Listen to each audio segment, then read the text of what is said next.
Solid guys, अक्टूबर योजना magazine के analysis में आप सभी का स्वागत है। इस बार की जो योजना आई है उसमें स्वच्छ भारत मिशन के ऊपर लंबी चौड़ी डिस्कशन की गई है। अब आप कहेंगे सर स्वच्छ भारत मिशन को तो अप्रोक्सीमेटली 10 साल हो गए हैं, तो अब इतने साल बाद स्वच्छ भारत मिशन की डिस्कशन क्यों? भाई इसीलिए तो कर रहे हैं क्योंकि 10 साल हो गए हैं, एक डेकेड पूरा बीत गया है और स्वच्छ भारत मिशन को बहुत जोरों शोरों से लॉन्च किया गया था। तो आज 10 साल बाद उसका क्या सक्सेस हुआ, क्या बिहेवियरल चेंजेस हमें देखने को मिले हैं, क्या ग्रामीण में हमें स्वच्छ भारत मिशन जो है वो कामयाब होता हुआ नजर आया। रूरल सैनिटेशन की हम बात कर रहे हैं, अर्बन सैनिटेशन की बात कर रहे हैं, कैसे लोगों ने इसको अडॉप्ट किया, कैसे स्कूल में बच्चों का जाना बढ़ गया, कैसे यहां पर स्वच्छ भारत मिशन ने एक इंपैक्ट क्रिएट किया है। इसके अलावा सस्टेनेबल डेवलपमेंट गोल्स में भी हमें टू से सस्टेनेबल डेवलपमेंट गोल्स को अचीव करने के लिए हमें स्वच्छ भारत मिशन ने हेल्प किया। इतना ही नहीं, इस मैगजीन में स्वच्छ भारत मिशन पे तो डिस्कशन होगी, इसके अलावा we will also be talking about the special campaign 4.0। That means जो इंस्टीट्यूशनलाइजेशन की गई है स्वच्छता की, जैसे कि गवर्नमेंट में पेंडेंसी को रिड्यूस करना, overall cleanliness of the work place की बात कर रहे हैं हम, space management, disposal of the pendencies etcetera. Also यहां पर हम सर्कुलर इकोनॉमी की भी बात करेंगे, हम लीनियर इकोनॉमी की भी बात करेंगे, कैसे हम चीजों को दोबारा से रीयूज कर सकते हैं, हम उनको रिसाइकिल कर सकते हैं। इसके अलावा यहां पर गंगा प्रोजेक्ट के ऊपर भी बात की गई है, Ganga rejuvenation plan, Ganga cleanliness drive के ऊपर बात की गई है। एंड आपके लिए एग्जाम पर्सपेक्टिव से बहुत ही इंपॉर्टेंट पॉइंट्स हैं जो आप यहां पर लिख सकते हैं। आप खुद भी पढ़ के जो आपको इंपॉर्टेंट लगेगा उसको अपने नोट्स में जॉट डाउन कर लीजिएगा, ताकि अगर कल को कोई क्वेश्चन आ जाए, चाहे स्वच्छ भारत के ऊपर क्वेश्चन आए, चाहे सर्कुलर और लीनियर इकोनॉमी के ऊपर क्वेश्चन आए, या फिर गंगा रिजुविनेशन प्लान के ऊपर क्वेश्चन आए, क्लीननेस के ऊपर क्वेश्चन आए, कैंपेन 4.0 के ऊपर क्वेश्चन आए, तो आपको पता होगा भाई ये क्या है। और मोर ओवर मैं आगे भी एम्फसाइज इस चीज के ऊपर करता हूं कि ये गवर्नमेंट सोर्सेज हैं, एंड गवर्नमेंट सोर्सेज से यूपीएससी में क्वेश्चन आना ज्यादा स्वाभाविक होता है रादर देन कोई पर्टिकुलर एक्सवाईजी इंस्टीट्यूट जो है बैठ के क्वेश्चंस बनाए। I hope I am pretty much till here हियर। चलो एनीवेज गाइस, हम चलते हैं आगे। अच्छा, before moving I would like to inform you कि अगर आपको किसी को भी with respect to your careers as an, आप यूपीएससी में आपको कोई प्रॉब्लम फील हो रही है, आपको तैयारी करने में कोई प्रॉब्लम फील हो रही है, करियर काउंसलिंग चाहिए आपको, तो आप इन नंबर्स पे क्या कर सकते हैं, कॉल करके फ्री ऑफ कॉस्ट अपना सेशन बुक कर सकते हैं। We are there to guide you कि आप क्या करना चाह रहे हैं, कैसे करना चाह रहे हैं, कैसे आप अचीव कर सकते हैं। एनीवेज, तो चलते हैं आगे। स्वच्छ भारत मिशन के बारे में बात कर रहे थे। देखिए, स्वच्छ भारत मिशन का जो सक्सेस है ये एक इंफ्रास्ट्रक्चर क्रिएशन के ऊपर बेस्ड नहीं है। मैं दोबारा से आपको रिपीट कर रहा हूं कि इट इज नॉट दैट कि हमने टॉयलेट्स बना दिए, इट इज नॉट दैट कि हमने उसमें प्रॉपर तरीके से उसको वर्किंग कर दिया तो हमारी सक्सेस होगी। No, it is not only in the infrastructure, rather main success किस चीज में, जो हमने वैल्यूज इंस्टिल की हैं। हमने क्या किया है, क्लीनिनेस को एक शेयर्ड रिस्पॉन्सिबिलिटी बनाया एवरी सिटीजन का। हमने कल्चरल शिफ्ट किया, सबसे इंपॉर्टेंट था कल्चरल शिफ्ट, क्योंकि टॉयलेट्स बनने के बावजूद भी ओपन डेफिकेशन रुक नहीं रही थी, लोग जा रहे थे, they would feel more good. आपने वो मूवी देखी होगी टॉयलेट एक प्रेम कथा, उसमें कितनी ज्यादा रेजिस्टेंस थी उस घर में कि नहीं टॉयलेट्स हम नहीं बनवाएंगे, अगर बनवा भी लिए तो हम उसको यूटिलाइज नहीं करेंगे, कितनी बारी तो तोड़े। अब ये जो माइंडसेट है इसको चेंज करना जरूरी था, और ये जो 10 साल हैं ये हमें लगे ये माइंडसेट चेंज करने के लिए, कोई भी नई आदत को अडॉप्ट करने के लिए समय तो लगता ही है। तो हम उस सेंस में बात कर रहे हैं, the culture shift is the key to ensuring that the gains made under Swachh Bharat Mission are sustain for generations to come. So as India moves towards Viksit Bharat, हमने पिछली योजना में भी बात की थी कि 2047 तक हम क्या कह रहे हैं, डेवलप्ड नेशन बनने के लिए एस्पायर कर रहे हैं, विकसित भारत 2047। तो उसमें अगर टॉयलेट्स ही नहीं हमारे पास होंगे तो फिर उस चीज का क्या बेनिफिट था। और अगर टॉयलेट्स होने के बावजूद लोग उसको सपोर्ट नहीं कर रहे हैं, देन अभी भी हम अगर इकोनॉमिकली तो विकसित हो जाएंगे लेकिन मेंटली सोशली हम बैकवर्ड ही रहेंगे। So the Swachh Bharat mission will continue to play a critical role in improving public health, empowering the women, the most important point, empowering the women, protecting the environment, driving economic growth. This is important guys. चलिए देखते हैं why स्वच्छ Bharat mission, क्यों स्वच्छ Bharat mission की बात की गई थी। सी, जो रैशनल था बिहाइंड स्वच्छ भारत मिशन, ये कहां से आया था कि सैनिटेशन को इंपॉर्टेंस दी जानी चाहिए। सैनिटेशन क्या है, एक्चुअली में एक मल्टी डायमेंशनल इशू है सैनिटेशन का। सो पुअर सैनिटेशन जो है इफेक्ट करती है किसको, पब्लिक हेल्थ को, जेंडर को, इक्विटी को, एनवायरमेंटल सस्टेनेबिलिटी को एंड इकोनॉमिक डेवलपमेंट को। जो स्वच्छ भारत मिशन था it sought to address what, these interconnected challenges, ये सारे इंटरकनेक्टेड जो चैलेंजेस थे इसको सॉर्ट करने की कोशिश की किसने, स्वच्छ भारत मिशन ने। अब हेल्थ इम्पैक्ट के बारे में बात करते हैं। सो जो इनएडिक्वेट सैनिटेशन है वो एक मेजर कॉज था, किस लिए, वाटरबॉर्न इलनेस। आपको अच्छे से पता, ओपन डेफिकेशन हो रही है, कोई टॉयलेट्स नहीं है, कोई मतलब फैसिलिटी नहीं है जहां से आप अपनी क्लीनलीनेस इंश्योर कर सकते हैं। तो इससे हमें क्या प्रॉब्लम देखने को मिली, हमें डायरिया देखने को मिलता था, टाइफाइड देखने को मिलता था, कॉलरा देखने को मिलता था, एंड इसके कारण काफी ज्यादा मॉर्बिडिटी भी हमें देखने को मिली, मोर्टेलिटी रेट्स देखने को मिले, स्पेशली बच्चों के, क्योंकि उनकी इम्यूनिटी बहुत वीक होती है और they are more prone to the infection. So ऐसे में हमें एक बहुत बड़ा हेल्थ क्राइसिस था, तो उसको रिजॉल्व किया है किसने? स्वच्छ भारत मिशन ने। Then impact on the women and children, as I have already discuss के there is lack of access to toilet disproportionately, and then it affected what?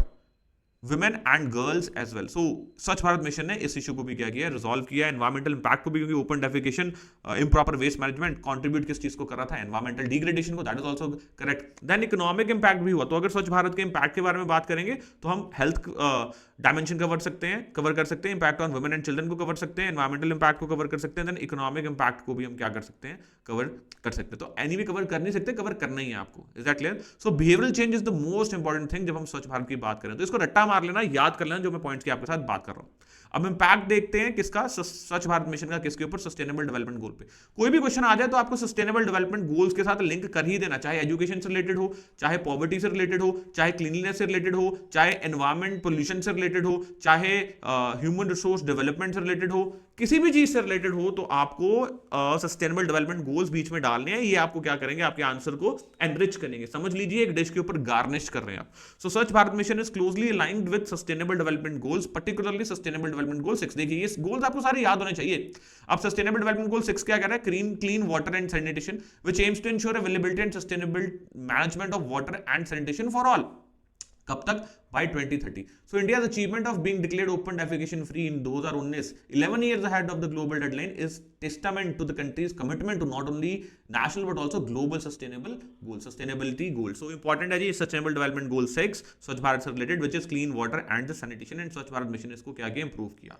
So Sustainable Development Goal 6 emphasizes क्या? Ending open defecation and providing access to adequate and equitable sanitation for all। बस इसको रट्टा मारना। Sustainable Development Goal 6 जो क्या है? Cleanliness की बात कर रहा है एंड सैनिटेशन की बात कर रहा है, जिसमें access to equitable sanitation for all, ending open defecation, और ये किसने पूरा किया है? स्वच्छ भारत मिशन ने। याद रखना इस चीज को। अब स्वच्छ भारत मिशन सस्टेनेबल डेवलपमेंट गोल 3 को भी कवर करता है। अब 3 क्या है जी? Good health and wellbeing. Okay, of course करेगा इनडायरेक्टली और डायरेक्टली।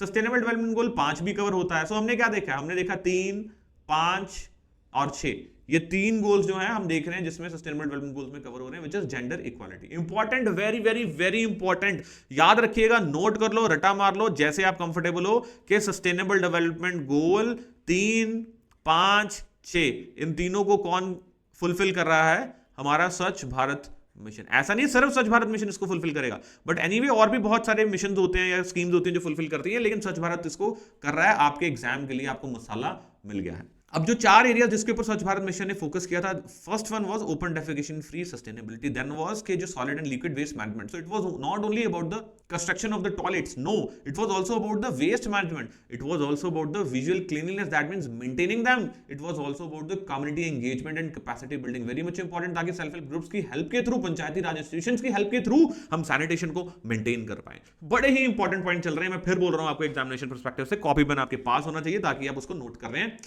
स्वच्छ भारत मिशन में अगर आपको एनालिसिस करना तो इससे बेहतर आपको आर्टिकल शायद ही कहीं और मिलेगा। यहां पर होलिस्टिकली सारी चीज के बारे में क्या किया गया है? कवर किया गया, including sustainable development goals. So जो चैलेंज है, it is not just in building toilets and other solid and liquid waste management infrastructure, but it is also in encouraging that they are maintained. क्योंकि create करके क्या करेंगे? Construct करके क्या करेंगे? पड़े रहेंगे साइड पर, उनको कोई यूज नहीं करेगा, उनको कोई मेंटेन नहीं करेगा। उसको इंटीग्रेट करना बहुत जरूरी है किसमें? डेली लाइफ में। और हमारे कल्चरल हैबिट्स भी बहुत चेंज करने वाले हैं। हमें तो पब्लिक टॉयलेट्स भी मिलते हैं, इवन मल्टीप्लेक्सेस मॉल्स में भी हमें टॉयलेट्स मिलते हैं, तो हम तो इतना बुरी तरह उसका इस्तेमाल करते हैं। And I am amazed with the fact कि अक्सर आपने ये चीज देखी होगी कि लोग अपने टबैको यूरिनल्स में फेंक देते हैं, जैसे कि that what do we call that, the tobacco, चैनी खैनी, वेरी पॉपुलर। उसमें अक्सर आपको नजर आएगा कि ऐसे टॉयलेट्स में उन्होंने स्ट्रिप्स ही फेंकी होती है। How nonsense on our part. अब क्या करे सरकार? हमारा प्राइम मिनिस्टर आगे उसको निकाले?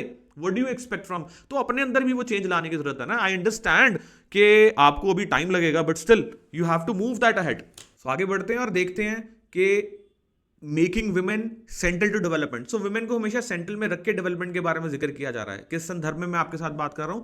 मैं संदर्भ में आपके साथ बात कर रहा हूं कि विमेन को हमेशा नेग्लेक्ट किया गया है, आज से ही नहीं, एंशिएंट टाइम से ही। तो अभी समय आ गया है कि उनके कंसर्न्स को भी मद्देनजर रखते हुए विमेन लेड डेवलपमेंट कीजिए। Then accelerating the private sector involvement. अगर प्राइवेट सेक्टर इन्वॉल्व होगा तब हम आगे जा सकते हैं। क्यों? क्योंकि प्राइवेट सेक्टर की जो रिस्पॉन्सिबिलिटीज होती हैं और उनका जो वेस्टर्न इंटरेस्ट होता है, वो उनको फोर्स करता है चीजों को मेंटेन करने में visible to the public. Sector. So then we have reestablished communication protocols, जैसे कि इंफॉर्मेशन एजुकेशन कम्युनिकेशन कैंपेन्स, जो एक बेस बने किस लिए, सक्सेस हुआ जिसका, स्वच्छ भारत मिशन का. Then T for training, that means training and technological intervention, training local community sanitation workers, government official in advance sanitation practices, ताकि हम इसको सस्टेन कर पाए. So SMART, that is smart approach for future. So चलते हैं आगे, देखते हैं with respect to special campaign 4.0. I hope Swachh Bharat mission is pretty much clear to you. So special campaign 4.0 will be one of the largest campaigns undertaken by government for institutionalising what, swachhata and reducing pendency in government. So स्वच्छता को institutionalise करने के लिए 4.0 launch किया गया है.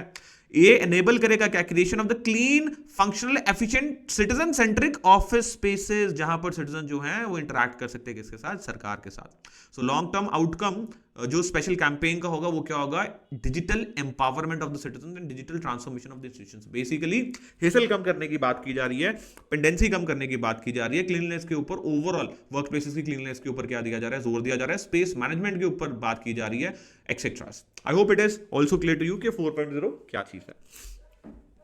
So India sanitation landscape को स्वच्छ भारत मिशन ने बहुत सक्सेसफुली क्या किया है जी, ट्रांसफॉर्म किया है. जैसे Swachh Bharat mission Grameen, it was launch in the phases, जैसे 2014-2019 का पहला फेज था ग्रामीण फेज. इसमें it was a ground breaking initiative जिसमें नेशन वाइड पार्टिसिपेशन इन्वॉल्व की गई, I mean to say nation wide participation embrace की गई सैनिटेशन एफर्ट्स के लिए की है. इसमें biggest challenge was the largest behavioural change movement, जो बहुत कम देखने को मिलती थी, और वो जो ओपन डेफिकेशन है वो एंड तभी होनी थी अगर बिहेवियरल चेंज आना था. तो इसमें इस चीज के ऊपर फोकस था along with the creation of the infrastructure. So Swachh Bharat mission ग्रामीण फेज 2 की अगर हम बात करें 2019 से 2025 तक, so it was launch to sustain the open defecation free status, और मैनेज करना किस चीज को, solid and the liquid waste. कब तक, 2025 तक. So this phase focuses on the संपूर्ण स्वच्छता और कंप्लीट क्लीनलीनेस, जो इंक्लूड करती है क्या, creating open defecation plus villages that maintain and improve the sanitation standards. So then we have Swachh Bharat mission urban. अब कहां चले गए हम, अच्छा देखिए इससे पहले जो कंस्ट्रक्शन हमने देखी 11.64 करोड़ हाउस होल्ड टॉयलेट्स की कंस्ट्रक्शन देखने को मिली थी गाइस हमें. सो then we have Swachh Bharat mission urban. स्वच्छ भारत मिशन अर्बन में हमने क्या देखा, it was launch on October 2, 2014, और सिग्निफिकेंटली ट्रांसफॉर्म किया इसने किसको, अर्बन सैनिटेशन एंड क्लीनलीनेस को इंडिया में. अब इसका फोकस कहां है, 100% open defecation free status, ensuring scientific solid waste management and driving behaviour change through कैसे, जन आंदोलन. सो स्वच्छ भारत मिशन अर्बन के ऊपर भी फोकस, रूरल के ऊपर भी फोकस, तो 5 साल के फेजेस में चले थे. अब स्वच्छ भारत मिशन की यूनिक अप्रोच के बारे में बात करते हैं. अब इसमें क्या था, इसकी जो अप्रोच थी, it was combining toilet construction किसके साथ, विद सब्सटैंशियल इन्वेस्टमेंट, किसमें, इंफॉर्मेशन एजुकेशन एंड कम्युनिकेशन में. ये तो बहुत जरूरी था ना, सिर्फ टॉयलेट्स अगर मैं कंस्ट्रक्ट करवा दूंगा सपोज कीजिए, और मैं एक तो बिहेवियरल चेंज के लिए आपको कोई फोर्स नहीं कर रहा है, दूसरा उसकी क्लीनलीनेस नहीं मेंटेन की जा रही है, तीसरा आपके तक इंफॉर्मेशन नहीं पहुंचाई जा रही है, आपको एजुकेट नहीं किया जा रहा है, कम्युनिकेट नहीं किया जा रहा है, तो ये जो टॉयलेट्स हैं ये ऐसे खराब ही हो जाएंगे. सो it was a holistic plan जिसमें सारे एस्पेक्ट्स को कवर करके आगे बढ़ा गया था. So the study जो है it provides novel evidence of reductions in the infant and child mortality following Swachh Bharat mission's comprehensive national sanitation program, indicating its transformative role in improving public health outcomes. So the study it also highlights that expanded access to toilets under Swachh Bharat mission likely reduce the exposure to the fecal oral pathogens. That is right, वो तो reduce करेगा ही करेगा. Anyways, so संभव स्वच्छता, संस्कार स्वच्छता which promotes cleanliness as a way of life, ये चीजें आप अपने आंसर में इंक्लूड कर सकते हैं. Very important. अब चलिए India's open defecation free milestone sanitation revolution. अब नियरली 50 करोड़ लोग हैं, उन्होंने defecating in open, I mean to say open defecation बंद कर दी है भाई. 50 करोड़ लोगों ने सिंस 2014. सो आप 33% देखिए जिन्होंने बंद कर दी है. 33, हमारी पॉपुलेशन अगर 150 CR है तो उसमें 33% ने क्या कर दिया भाई, बंद कर दिया ओपन डेफिकेशन करना, ओपन में डेफिकेट करना. So with sanitation coverage improving from what 39% to 100%. What a remarkable achievement. ये फैक्ट जो है आपके लिए इंपॉर्टेंट है, लिख लीजिएगा सारा fact. So exactly 10 years ago 2 October 2014 को गवर्नमेंट ने लॉन्च किया था, प्राइम मिनिस्टर मोदी ने स्वच्छ भारत मिशन, बड़ी पॉपुलर मिशन को लॉन्च किया था, eradicate the open defecation system from the country, और इंप्रूव करना solid waste management. So it was not only about the construction of the toilet, but it was also about the solid waste management. Important, याद रखिएगा, इस चीज को भूलिएगा मत. Is that clear?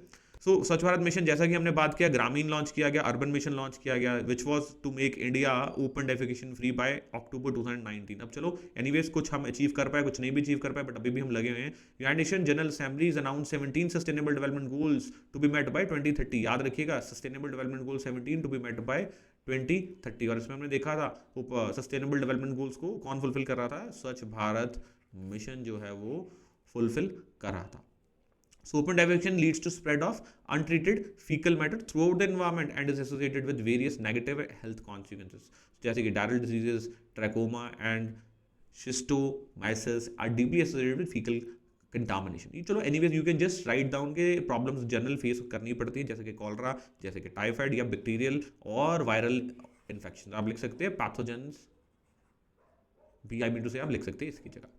So the problem was of a particular concern in rural areas, जहां पर 69% जो हाउस होल्ड है वो रिपोर्ट करते हैं कि वो टॉयलेट्स यूज ही नहीं कर रहे थे 2011 तक, ओपन में डेफिकेट कर रहे थे। भाई आप शहरों में रह रहे होंगे, आपको शायद इसकी ग्रेविटी नहीं पता होगी, लेकिन जो गांव में रहते हैं लोग वो they prefer to go toilets open in open. So encourage by the achievement under Swachh Bharat mission, government ने लॉन्च किया phase 2 of Swachh Bharat mission ग्रामीण। सो अब फोकस किसके ऊपर है, sustainability of the initial achievements. जो इनिशियल अचीवमेंट्स हमने हासिल किए हैं उसको सस्टेन करें। अब दूसरे फेज का फोकस इस चीज के ऊपर। जो पहला फेज था it was very much encouraging, और WHO के डेटा ने सजेस्ट किया था कि 3 लाख जो डायरेक्ट डेथ्स हैं वो अवॉइड की गई 2019 में कंपेयर टू 2014। बताओ और क्या चाहिए, ये अचीवमेंट्स ही तो हैं। सो ये अचीवमेंट धीरे धीरे हमें नजर आते हैं। So I hope it is pretty much clear to you. और जो टॉप परफॉर्मिंग स्टेट्स थे वो देख लेते हैं हम। सर्दर्न इंडिया में है जैसे कि Telangana, Karnataka, Tamil Nadu, then we had Uttar Pradesh, then we had Goa, Sikkim. तो ये top performing states in terms of the percentage. Is that clear?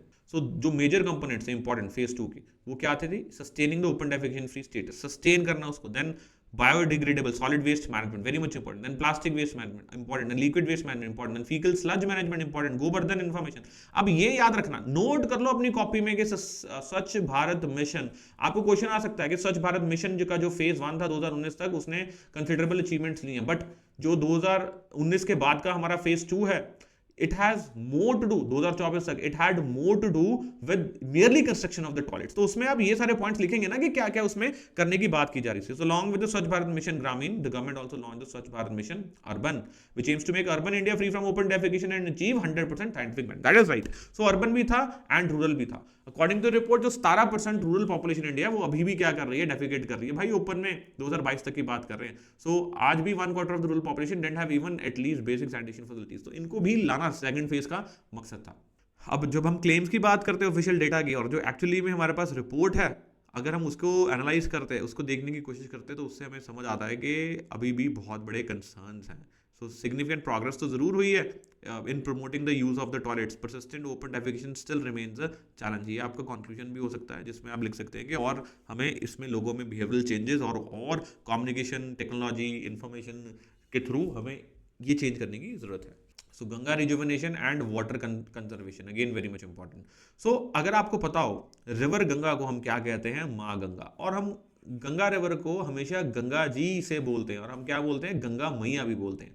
लेकिन जो ये गंगा मैया है या माँ Ganga, it faces severe pollution and environmental degradation guys, despite इसकी cultural, spiritual and ecological significance बहुत ज्यादा है। And to your surprise Ganga एक ऐसी रिवर है जो अपने आप को रिजुविनेट खुद ब खुद कर लेती है। लेकिन अगर आप कंटिन्यूसली उसको प्रॉब्लम में डालते जाएंगे फिर it becomes difficult for Ganga also. So launch कब किया गया था जी? 1986 में, Ganga action plan which aim to reduce what pollution, but it's success was very much limited. So Namami Gange project launch किया गया था 2014 में, which has made a significant progress. कहाँ पर? Sewage treatment, river front development and public awareness. Is that clear? So बात करते हैं आगे नमामि गंगे प्रोजेक्ट की, जो क्या कर रहा है, क्लीन करना है, रिजुविनेट गंगा रिवर। ये याद रखिएगा, शॉर्ट में क्रिस्प में इसका मतलब है। So from Gangotri in the western Himalayas, 25 kilometers long Ganga river emerges at confluence of the Bhagirathi and Alaknanda river in Devprayag Uttarakhand. ये तो आप ज्योग्राफी में भी पढ़ते हैं, तो नॉट दैट इंपॉर्टेंट फैक्ट है तो इंपॉर्टेंट, लेकिन ऐसा नहीं है कि सिर्फ योजना में ही आपको मिल रहा है। सो इंपॉर्टेंट चीज ये है कि जो गंगा है इसमें क्या है, highest levels of the dissolved oxygen, ये बहुत इंपॉर्टेंट है, which is giving it's water unique quality. इसके वाटर को एक यूनिक क्वालिटी मिलती है इस चीज से। तो river Ganga basin contributes more than 40% to the India's gross domestic product. So India की जीडीपी में ज्यादा contribution, 40% of the India's GDP, very much important. So 90% allocated for the irrigation purpose. अब गंगा रिवर अंडर थ्रेट क्यों है? Because of the industrialisation and more over the continuous discharge of the sewage waste, जो sewage का discharge continuously आपको देखने को मिल रहा है, large volume of the industrial and the solid waste. So Ganga action plan की बात कर रहे हैं। Ganga action plan was launch by the government of India in 1986 with the main objective क्या? Reducing pollution. हमने बात की, यहीं पर बात की थी कि aim is to clean and rejuvenate the river Ganga. So prime minister Rajiv Gandhi after concerns were raised over the increasing pollution of the Ganga due to untreated sewage, industrial effluents and the religious materials. So objective of the scheme क्या थी? It was to set up sewage treatment plants, improve sanitation infrastructure and control industrial effluents. So it was Ganga action plan only जिसने Namami Gange programme जैसे initiatives का क्या किया जी? Base बनाया। चलते हैं आगे। The Ganga action plan failure है, it was largely due to insufficient sewage treatment facilities. तो अब क्या है? अब तो सीवेज ट्रीटमेंट प्लांट्स भी बहुत बनाए गए हैं। अब तो मेन फोकस यही होता है कि अगर डिस्चार्ज जा रहा है वो आफ्टर ट्रीटिंग द डिस्चार्ज वो सिर्फ डिस्चार्ज आए, अदरवाइज ये मच जाए। तो 2014 में गवर्नमेंट ने लॉन्च किया क्या? नमामि गंगे मिशन को रिजुविनेट करने के लिए रिवर गंगा को। Action plan approved by the union cabinet जिसने इंक्रीज किया budget 4-fold and became a central sector scheme. That is fine, इसके ऊपर पूरा फोकस था। अब नमामि गंगे प्रोग्राम ने अचीव किया बहुत बड़े milestones including 2000 sewage projects approved. जैसे कि मैंने आपको बताया कि अब तो सीवेज ट्रीटमेंट प्लांट्स लगे। सो नमामि गंगे प्रोजेक्ट आप याद रखिएगा, फोकस किस पे था? सीवेज ट्रीटमेंट प्लांट्स की कंस्ट्रक्शन के ऊपर, ताकि गंगा को पॉल्यूशन फ्री किया जा सके। अब इसमें आप देख सकते हैं एक्टिविटीज अंडर नमामि गंगे, जिसमें आप देख रहे हैं entry level activities, that means cleaning of the river surface, then maintenance of the rural sanitation, then renovation of the ghats in the cremation. ये चार्ट है, एज इट इज याद कर लो, बड़ा इंपॉर्टेंट चार्ट है, बड़ा ही इंपॉर्टेंट चार्ट है। नोट कर लो, फोटो खींच लो, लिख लो, जैसे भी आप कंफर्टेबल हो। So then the study indicates that the rivers ground water flow में हैव डिक्लाइंड बाय 50%। 1970 के बाद 50% डिक्लाइन ही हो गया ग्राउंड वाटर का, क्योंकि एक्सेसिव एक्सट्रैक्शन हो रही है किसकी? ग्राउंड वाटर की। तो ये सारे कंसर्न्स बहुत कंसिडरेबल है गाइस। एनीवेज चलते हैं आगे। Construction and demolition of the circular economy. Construction and demolition की बात कर रहे हैं, जिसमें circular economy is the solution के ऊपर बात है। अभी कौन सी इकोनॉमी है? लीनियर, इन द सेंस कि एक प्रोडक्ट आता है, वो प्रोडक्ट बनता है, आई मीन टू से रॉ मटेरियल है, उसको फिर फिनिश करके प्रोडक्ट बनाया जा रहा है, फिर प्रोडक्ट को यूज किया जा रहा है, यूज के बाद डिस्पोज किया जा रहा है। उसके बाद क्या हो रहा है? वो दोबारा से गाइस वो दोबारा से प्रोडक्ट नहीं बन रहा है, मतलब वो वेस्ट हो रहा है, रिसाइकिल नहीं किया जा रहा है। So sustainable waste management includes minimising waste generation. बहुत important, sustainable waste management. What is that? Sustainable waste management ये क्या इंक्लूड करता है? Minimising the waste generation, reduce करना, extending product life span, convert waste into resources, recycle, claiming energy and the materials from waste recover, and then safe and environmentally friendly disposal of the residue. So ये क्या है? ये principles of circular economy. तो linear and circular economy के बारे में बात करें, for decades we have been following the linear economy. अब लीनियर इकोनॉमी आप क्या देख रहे हो? ये रहा नेचुरल रिसोर्स, इसको लिया गया, मेक किया गया, डिस्पोज किया गया एंड वेस्ट। लेकिन सर्कुलर में क्या होता है? ये ऐसे घूम जाता है, इसको रिसाइकिल करना होता है। Is that clear? जैसे ये देखिए, सो यहाँ हमने क्या दिया? वी हैव ग्रीन प्रोडक्ट्स, हमने क्या किया? क्लीन प्रोडक्शन की उसकी, then better services to extend the life span, पहले तो उसकी लाइफ बढ़ाई, then collect at the end of life, उसको रीमैन्युफैक्चर कीजिए, then recycle waste use, then green product. जैसे कि आप देख रहे होगे कि प्लास्टिक बॉटल से यार्न की मैन्युफैक्चरिंग, रिलायंस ने एक प्लांट लाया। So what is that? That is the part of the circular economy only. इसमें यही चीज़ थी जो इंपॉर्टेंट मुझे आपके साथ डिस्कस करनी थी, जो आपको समझनी भी है कि लीनियर इकोनॉमी में raw material and sources extracted from the environment to manufacture the product and these product are then consumed and eventually discarded as the waste. So negative impact क्या है लीनियर इकोनॉमी का? Waste generation. Meanwhile अगर circular economy की बात करें, economic system जो focus इसके ऊपर कर रहा है पोल्यूशन को रिड्यूस करने में, waste control pollution and keeping products and materials in use as long as possible. उसके बाद भी उसको क्या करना? रिसाइकिल करना। बस ये चार्ट ही याद कर लो, आपका काम हो जाएगा। लो 1 and then this is 2, nothing more, nothing less. Then you have smart grids and renewable energy. अब smart grids and renewable energy की बात करें तो इसमें द मोस्ट इंपॉर्टेंट इज प्रधानमंत्री सूर्य घर योजना। दैट मीन्स प्रधानमंत्री सूर्य घर मुफ्त बिजली योजना, वेरी मच इंपॉर्टेंट, जिसमें क्या किया गया है कि गवर्नमेंट ने एनवीसेज किया है कि सोलर प्रोजेक्ट्स, स्मार्ट ग्रिड्स वो इस्टेब्लिश करें, सोलर प्रोजेक्ट्स आपके घर पे लगें, जिसके कारण आपकी जो इलेक्ट्रिसिटी क्या हो जाएगी? वो फ्री हो जाएगी। सो उसके अलावा we have Pradhan Mantri KUSUM initiative which empowers the barren and the fallow land. जो किसानों के पास barren and the fallow land है, उसमें वो सोलर एनर्जी जनरेट कर सकते हैं, जिसमें फार्मर्स को एडिशनल इनकम भी यूज हो सकती है। किसके ऊपर? जो उनकी लैंड अनयूज्ड है, जिसका कुछ हो ही नहीं पा रहा है, उसको सोलर एनर्जी के लिए इस्तेमाल कर सकते हैं। सो स्मार्ट ग्रिड क्या, it is an electric grid जो इनेबल करता है automation, communication and IT system, जो मॉनिटर कर रहा है पावर फ्लोज को from point of generation two point of consumption. So what a smart grid, इसकी आवश्यकता है आज हमें।